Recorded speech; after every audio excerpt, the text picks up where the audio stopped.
এইখিনি বিক্রি করে আপনার ঘরের বজারখিনি হবনে? না হব ওই ঘরের পরে পয়সা আনিয়েছি খরচ করবি লাগে। মিঠা তেল তো ইয়া 90 টাকা নেয় আধা লিটার, গ্যাস তো 1200 টাকা নেয়। আগত কিমান আছিল?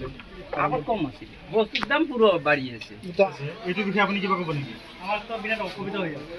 আমি গোটেই দিনে দোকানত বহি থাকি মানে 200 বা 300 টাকা ইনকাম কৰোঁ। ঘৰত যেতিয়া আমি ৰাতি গুচি যাওঁ ঘৰত খৰচা ল'লে 500 টাকা খৰচা ল'ব।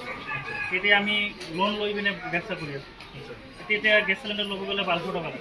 আমি যেতিয়া 2014 চনত গেছ চিলিণ্ডাৰ লৈছোঁ 450 500 টকা। এতিয়া আমি গেছ ল'লে 1200 টকা লাগে। আমি যাতে আগৰ নিচিনা হ'ব লাগে। লকডাউনৰ আগত অকণমান ভাল আছিলে, লকডাউনৰ পিছত আমি ব্যৱসায় একদম শেষ হৈ গ'ল।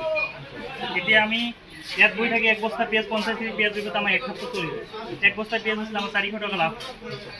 এক সপ্তাহ যদি আমি 400 টকা পিঁয়াজত লাভ কৰোঁ তেনে ভূমিকাৰ কাম কৰি চলিব। পৰিৱৰ্তন বুলি কৈছে, এতিয়ালৈকে তো কৈ আছে পৰিৱৰ্তন হৈছে, ডিজিটেল ইণ্ডিয়া বনাম একোটো হোৱা নাই। ক'ত হ'ল? কিষাণ তেল আমি খাইছোঁ 140 টকা লিটাৰ, এতিয়া 200 টকা খাব লাগে। যিখিনি আপুনি চাওক, গালামালত আমি এটা মেৰি বিস্কুট যেতিয়া খাইছোঁ 28 টকা, এতিয়া চলি আছে 45। ডাবল হৈ গ'ল, তেনেহ'লে আমি কেনেকৈ খাম? অসুবিধা হৈছে, কমাব লাগে এইখিনি। যিখিনি দাম বৃদ্ধি হৈছে এইখিনি আমাক কম কৰিব লাগে, কিন্তু ভাল আছিল। আগৰ দিনটো আকৌ বিচাৰে নেকি? আমি বিচাৰোঁ, আমিতো সদায় কৰি আছোঁ, আগৰ দিনখিনি আমাক আকৌ দিব লাগে, নহ'লে আমাৰ ইমান নচলে না। কেনেকৈ চলে? 400 গ্ৰাম লৈ আছে। আপোনালোকৰ বিজনেছতো কমাব লাগে। পাৰ কিমান ইনকাম হয়? নাই আগতো যিমান গৈছে এতিয়া নাই, কেতিয়াবা কম হয় কেতিয়াবা বেছি হয়। 300-400 টকাত আপোনাৰ ঘৰ চলে নেকি? নাচলে একদম নাই, একদম নাই, ক'ব গ'লে নাই, বহুত দূৰলৈ একদম নাই। এতিয়া 450 টকা আছিলে, সেই সময়তো আকৌ আপুনি বিচাৰে নে নাই? বিচাৰোঁ, মই বিচাৰিলি কি হ'ব? মই নিজে আগতো বহুত ভাল আছে। এইটোৱে পৰিৱৰ্তন, কমৰ জেগাত বেছি হ'ল। কথা কৈছিল ঠিকেই, পৰিৱৰ্তন এয়াই না। 700ৰ পৰা 1200 হ'ল, 100ৰ পৰা 185 হ'ল।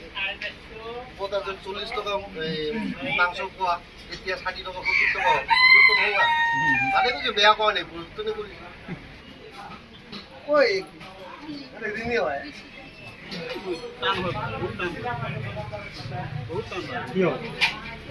ব্যবসা এতিয়া না হওয়া হয়।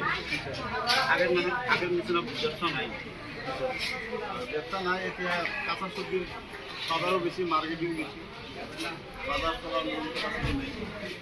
गैस सिलेंडर तो 1200 टका होती है। मीठा तेल था वो आपका 80-90 रुपये में था। हाँ, और आज की डेट में कितना है? डबल है। डबल। हाँ तो आपकी हिसाब से महंगाई ज़्यादा है? हाँ, ज़्यादा है, इसमें तो कोई दो राय नहीं है, ज़्यादा ही है, हर चीज़ का ज़्यादा है। ডাল চিনি কত দাম? মিটার তেল ওতে 180 টাকা লইছে, ইয়াত 200 টাকার কম নামে। মার্কেট কেন